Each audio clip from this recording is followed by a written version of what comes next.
Казвам се Алекс Георгиева и в Центъра за млади таланти водя читателския клуб за мъничките борови шишарки. В читателския клуб четем.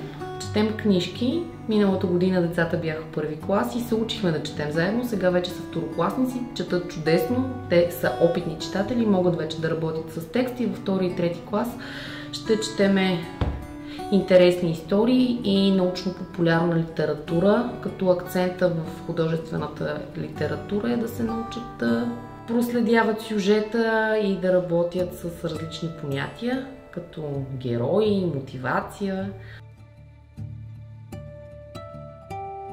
Когато четем енциклопедии, е много важно децата да почват да работят с информация, която им носи истински проверени знания.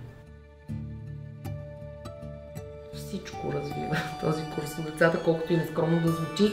Четенето е много подценявано от хората напоследък, като всички изследвания, които се правят и в България, и световни, показват, че децата много страдат от това, че не четат, защото те не успяват да бъдат концентрирани за по-дълго време, не успяват да извлекат необходимата им информация дори от рецепта или от текстова задача.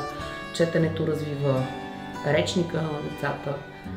Четенето ги учи да работят с информация, което в днешния свят е изключително важно, защото информацията е навсякъде около тях, а за огромно съжаление много голяма част от нея не е адекватна.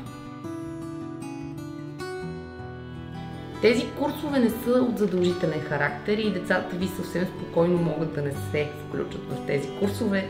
Въпросът е, че ако решите да ги запишете, децата ще извлекат само позитиви от това нещо. Много е важно децата да умеят да четат и да се чувстват спокойни, когато работят с информация от всякакъв вид.